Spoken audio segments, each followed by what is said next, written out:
ایک رات مصر کے بادشاہ فرعون نے ایک خواب دیکھا کہ شام کی طرف سے ایک آگ آئی اور اس آگ نے تمام مصریوں کے گھروں کو جلا ڈالا جبکہ بنی اسرائیل محفوظ رہے۔ دہشت کے عالم میں جب دیدار ہونے کے بعد فرعون نے تمام کہانیوں اور نجومیوں کو جمع کر کے اپنا خواب بیان کیا۔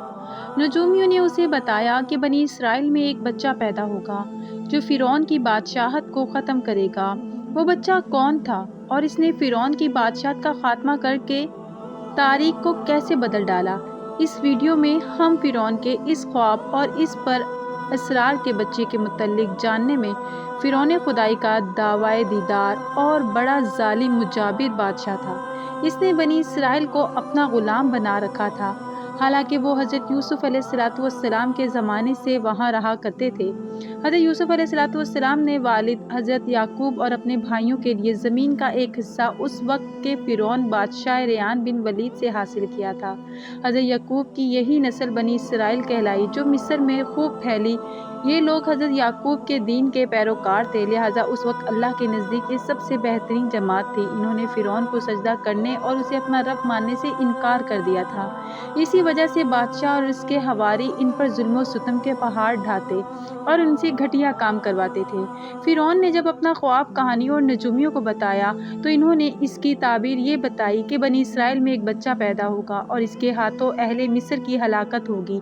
بنی اسرائیل کے یہاں بھی شروع سے ہی یہی بات مشہور تھی، لہٰذا اس خواب کے بعد وہ مزید فکر مند ہو گیا اور اس نے حکم جاری کر دیا کہ بنی اسرائیل میں پیدا ہونے والے تمام لڑکے قتل کر دیے جائیں۔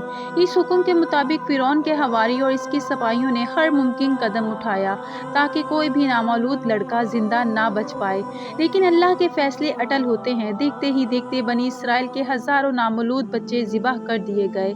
پھر ایک وقت وہ آیا کہ جب قبطی سرداروں نے فرعون سے کہا کہ اگر بنی اسرائیل کے لڑکوں کا اسی طرح قتل عام ہوتا رہا تو ہمیں آئندہ خدمت گار ملنا مشکل ہو جائیں گے اور پھر ہماری کمتر، گھٹیا اور غلیظ کام کون کرے گا؟ اس پر فرعون نے جاری کیا کہ 1 سال چھوڑ کر بچے قتل کیے جائیں۔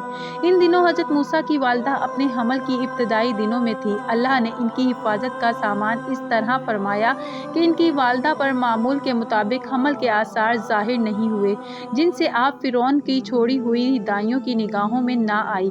انہوں نے اس بات کو چھپائے رکھا یہاں تک کہ پیدائش کا وقت آ پہنچا اور انہوں نے بچے کو جنم دیا۔ اس بارے میں سوائے قریبی لوگوں کے کوئی نہیں جانتا تھا۔ نجومیوں نے فرعون کو اطلاع دی کہ بچہ پیدا ہو چکا ہے۔ اس اطلاع نے فرعون کو بدحواس کر دیا۔ اس کے سپاہیوں نے گھر گھر تلاش شروع کر دی۔ حضرت موسیٰ کے بھائی حضرت ہارون صالح آمان میں پیدا ہوئے تھے، جبکہ حضرت موسیٰ قتل والے سال میں پیدا ہوئے۔ حضرت موسیٰ کے والدین سخت پریشان تھے۔ 3 مہینے تک انہوں نے حضرت موسیٰ کو چھپا کر رکھا، لیکن زیادہ عرصے تک بچے کو شاہی جاسوسوں کی نظروں سے چھپا کر رکھنا ممکن نہ تھا۔ پھر بھی وہ اپنی پوری کوشش کرتی رہی، یہاں تک کہ ان کے پاس اللہ کا حکم آ گیا۔ یہ حکم اللہ نے ان کے دل میں ڈالا تھا، یعنی القاء کیا تھا۔ حضرت موسیٰ کے والدہ کے دل میں خیال آیا کہ تابوت کی طرح ایک صندوق بنایا جائے اور اس بچے کو اس صندوق میں رکھ دیا جائے، دریائے نیل کے بہاؤ پر چھوڑ دیا جائے۔ حضرت موسیٰ کی ماں نے اللہ کے حکم کے مطابق بچے کو صندوق میں رکھا اور دریا میں چھوڑ دیا۔ ساتھ ہی موسیٰ علیہ السلام کی بہن سے کہا کہ تم اس کے پیچھے پیچھے چلتی جاؤ۔ لہٰذا وہ دریائے نیل کے موجوں میں چلے اور ان کی بہن کنارے کنارے چلی، اپنے بھائی کی نگرانی کرتی جا رہی تھی کہ دریا میں ڈالنے کے بعد وہ کہاں جاتے ہیں۔ صندوق بیٹھا ہوا محل کے تالاب میں پہنچ گیا۔ وہاں فرعون کی بیوی ملکہ اور خادمہ لطف اندوز ہو رہی تھی کہ صندوق پر ملکہ کی نظر پڑی۔ اس نے کنیزوں کو حکم دیا کہ صندوق کو تالاب سے نکال کر لاؤ۔ صندوق کھولا گیا، اس میں ایک حسین اور تندرست بچہ آرام سے لیٹا ہوا انگوٹھا چوس رہا تھا۔ ملکہ بہت خوش ہوئی، اس کی آنکھوں میں ممتاز اتر آئی، شفقت و محبت سے بچے کو گود میں لے لیا۔ ملکہ نے سوچا کہ اس بچے کو بیٹا بنا کر پالنا چاہیے۔ محل میں کسی نے خدشہ ظاہر کیا کہ یہ بچہ بادشاہ کی سلطنت کو ختم کرنے کا سبب بھی بن سکتا ہے۔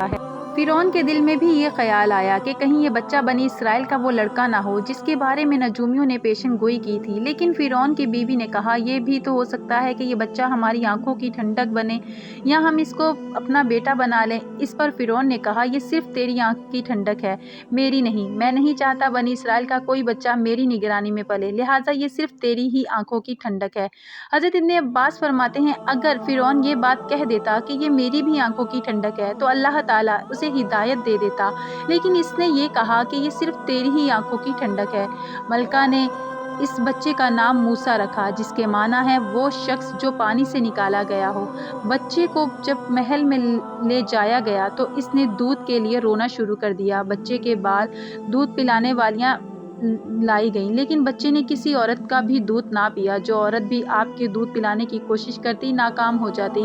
ادھر موسیٰ علیہ السلام کی بہن دور کھڑی یہ سب دیکھ رہی تھی۔ موسیٰ علیہ السلام کی بہن نے فرعون کی بیوی سے کہا کیا میں تمہیں ایسا گھر نہ بتاؤں جو اس بچے کی تمہارے لیے پرورش کرے اور اس بچے کی خیر خواہ ہو؟ وہ اس لیے کہ وہ ایک غریب گھرانہ ہے۔ جب انہیں معلوم ہوگا کہ یہ بچہ فرعون کے گھر سے آیا ہے تو انہیں انعام و اکرام ملنے کی امید رہی۔ اس گھر میں نیک سیرت خاتون ہے، وہ اس بچے کو بخوشی دودھ پلانا قبول کرے گی۔ فرعون کی بیوی نے کہا چلو ٹھیک ہے، لہٰذا آپ کی بہن انہیں گھر لے کر آئی۔ والدہ محترمہ نے بچے کو دودھ پلایا تو آپ نے فوراً دودھ پینا شروع کر دیا، اس لیے وہ خود بچے کو لے کر آتے تھے۔ اس طرح موسیٰ علیہ السلام کی والدہ کا بے حد احترام ہونے لگا۔ اس طرح حضرت موسیٰ علیہ السلام شاہی محل میں پرورش پا کر جوان ہو گئے اور پورے توانا ہو گئے، لہٰذا اللہ نے آپ کو نبوت کے منصب پر فائز کیا۔ آپ نے بنی اسرائیل کو فرعون سے آزادی دلائی اور مصر سے نکل گئے۔ فرعون بنی اسرائیل کو ختم کرنے کے لیے لشکر لے کر روانہ ہوا۔ جب بنی اسرائیل بحر احمر کے قریب پہنچے تو اللہ نے ان کے لیے دریا کے بیچ سے رابطہ کھول دیا۔ یہ وہی موقع تھا جب فرعون کا وہ خواب پورا ہونے والا تھا اور اس کی بادشاہت اور لا لشکر تباہ و برباد ہونے والی تھی۔ بنی اسرائیل تو سمندر کی باہر چلے گئے، مگر جب فرعون اپنے لشکر سمیت ان کے پیچھے آیا تو سمندر کا یہ راستہ بند ہو گیا اور وہ اپنے لشکر سمیت اس سمندر میں غرق ہو گیا۔ پیارے دوستو، یہ تھا حضرت موسیٰ علیہ السلام کی پیدائش کا واقعہ۔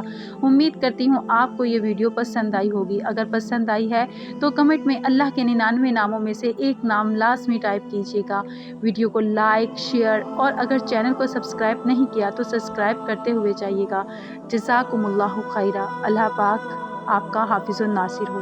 اللہ حافظ۔